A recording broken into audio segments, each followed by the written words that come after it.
आपला ऊसाची जात आहे 94-012 शेंजे याच्यासाठी 2 एकर गूळ काढण्यासाठी लावलेला आहे. गूळ अमृततुल्य असून तो आपल्या आहारातून बाद झाला. तर आम्ही ऊस घेतला आणि ऊस घेतला तो कमीत कमी पाण्यावर कसा येईल तर त्याच्यावरही आम्ही थोडासा अभ्यास केला.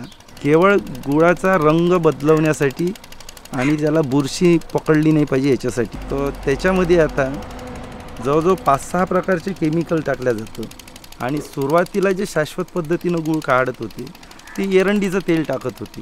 हे एरंडीचं तेल हे आरोग्यवर्धक होतं आणि ते कफसाठी संडाससाठी जे डायजेशनसाठी काम करत होतं.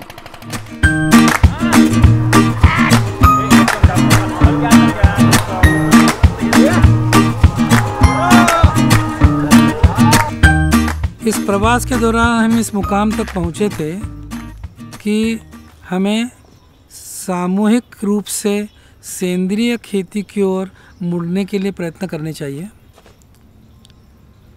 और इसी दरमियान यानी 2016 में पानी फाउंडेशन के माध्यम से वाटर कप स्पर्धा का आरंभ महाराष्ट्र स्तर पर हुआ, जिसमें 2018 में सेलू तहसील का भी चुनाव हुआ. सेलू तहसील के हमारे संपर्क के गांव में हमने गांव-गांव जाकर ये खबर दी कि मृदा जल संधारण को इस योजना में शामिल किया गया है, जो हमारी सेंद्रीय खेती का पहला कदम है. अतः हम सब इसमें स्पर्धा में आए, वो हमारे लिए बहुत पूरक होगा. पर केवल 4 गांव ही उसमें उत्साह से शामिल हुए 2018 और 2019 में मिलाकर, और किसानों के खेत पर कंटूस डालकर कंटूर के अनुसार बुआई करके ये सेंद्रीय खेती की ओर का पहला कदम ज़मीन की मिट्टी रोकने का और पानी को भी रोकने का, दोनों के लिए पूरक यह कार्यक्रम उठाया गया.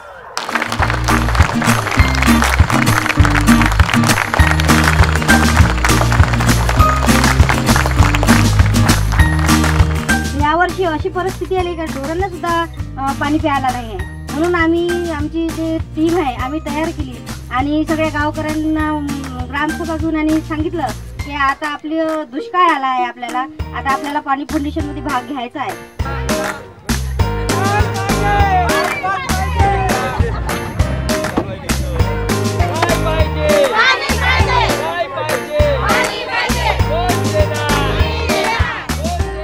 पानी फाउंडेशन के स्पर्धा के दूसरे साल 2 गांवों ने उत्साह बताया. अब प्रश्न आया कि यदि वो स्पर्धा में उतरना हो तो यंत्रों की मदद से जो काम होना है उसके लिए पैसा कहाँ से लाएं. तब ऐसे समय इस काम से जो मेडिकल कॉलेज सेवाग्राम के एल्यूमना हैं जिनका इससे संबंध बना था, इनसे अपील की और वर्धा के नागरिकों से भी अपील की और बहुत व्यापक प्रतिसाद आया. जितना खर्चा हमको लगता था उतना उन दान से मिला. ये जो रिश्ता एल्यूमिना की ओर से यहाँ दिखा, इसकी एक पार्श्वभूमि में इसका इतिहास भी है. मेडिकल कॉलेज में हर साल 25 साल के बाद में पुरानी बैच अपने पूरे परिवार के साथ आती है, पुरानी यादों में खो जाने के लिए. उस समय एक बैच ने यह संकल्प लिया कि हम वापस कुछ समाज को देना चाहते हैं जहाँ से हमने इतना पाया है, और उन्होंने इसके लिए डोनेशन भेजने शुरू किए जिसका उपयोग इस ग्रामीण कार्यक्रमों के लिए हो, ऐसी उन्होंने इच्छा दर्शाई.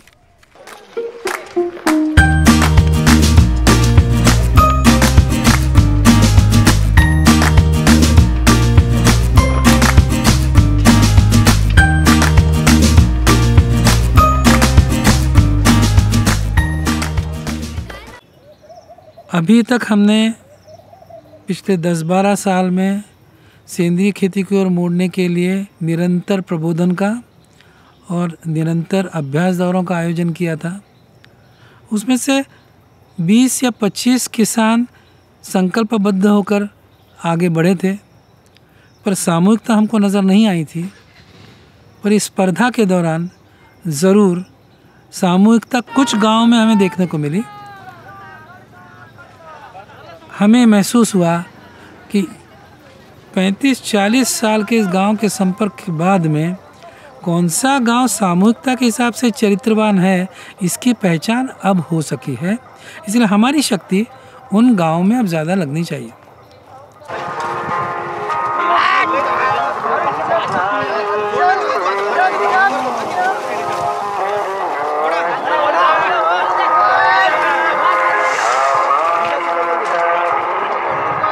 यह सामूहिक चरित्र का दर्शन तो हुआ, पर निमित्त स्पर्धा थी।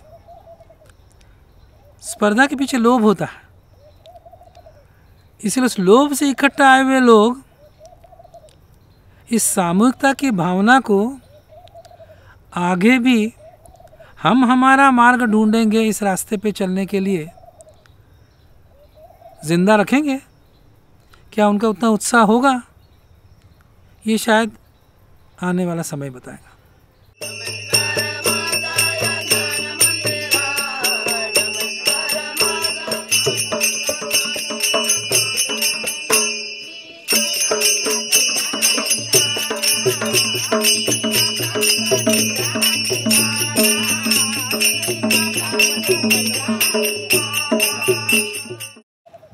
स्वार्थ, राग, लोभ, द्वेष और भय से लोग बहुत सरलता से इकट्ठा हो जाते हैं,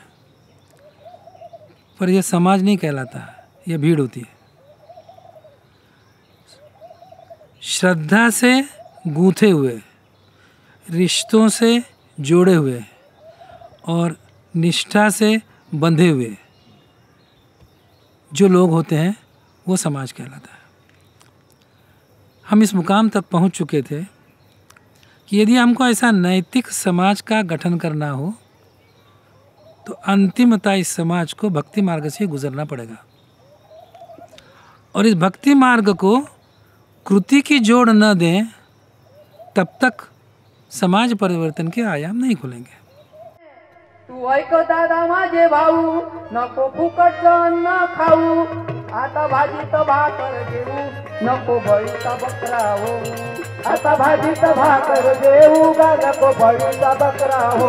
मातीमध्ये दाना पैदा करणारा शेतकरी खऱ्या अर्थाने शास्त्रज्ञ आहे असं महाराजांचं म्हणणं होतं। या शास्त्रज्ञाला आज कोणी कुठं नेऊन ठेवलं ते तुम्हाला माहित आहे, मी तिकडे जाणार नाही। पण मी जो काही जवळजवळ 50-60 गावाचा दौरा केला या कार्यक्रमासाठी, गावागावात गेलो आणि जो प्रतिसाद आम्हाला मिळाला, डॉक्टर जादू साहेबांचं जे कार्य आम्ही गावागावात पाहिलं, कोणी गुळ बनवते आहे,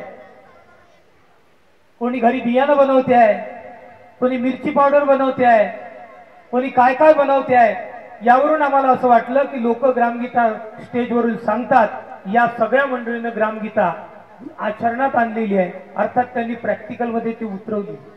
याचा मला फार आनंद झाला। विशेषतः प्रचारही केला। जादू साहेब काही लोक आम्हाला हसलेत।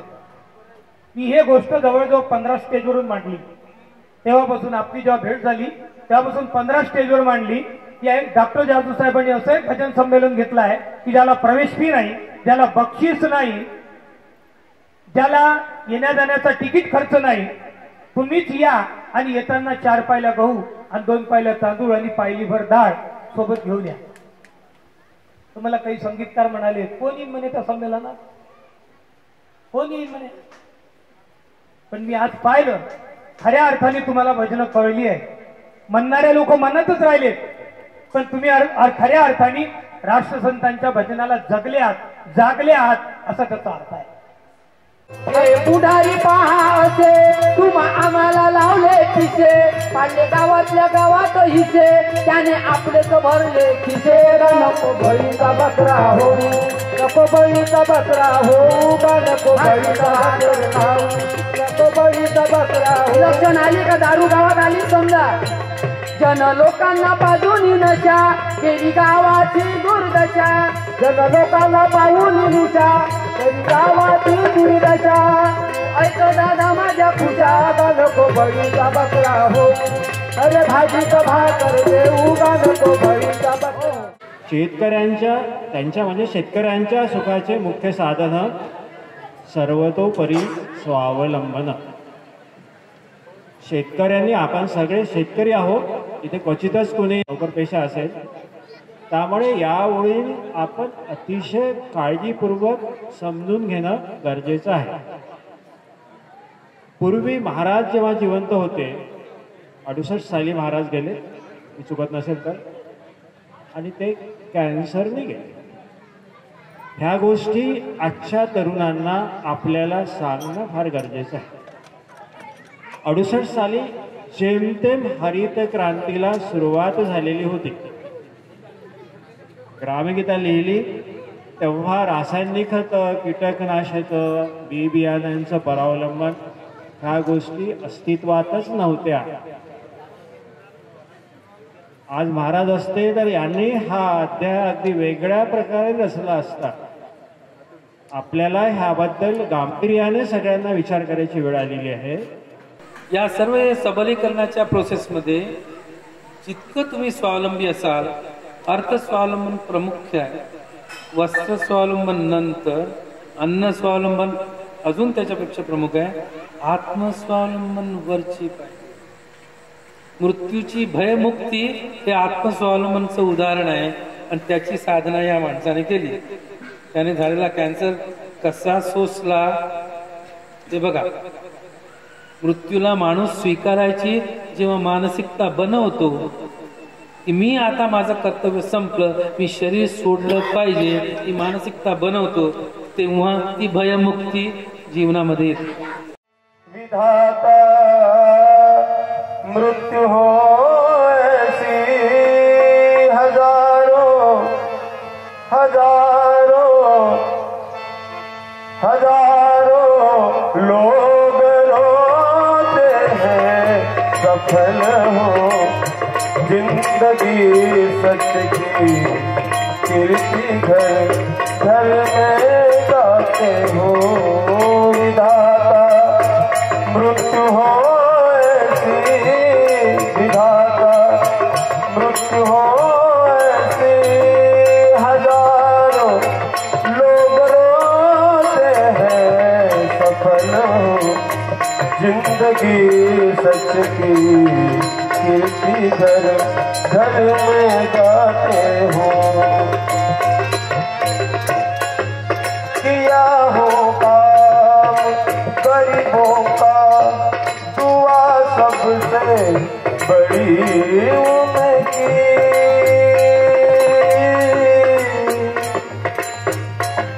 दुआ सबसे बड़ी उनकी. मिला हो प्रेम सेवा का, मिला हो प्रेम सेवा का, प्रेमी दिल मन से भाते हो, सफल हो जिंदगी सच की कीर्ति घर घर में गाते हो.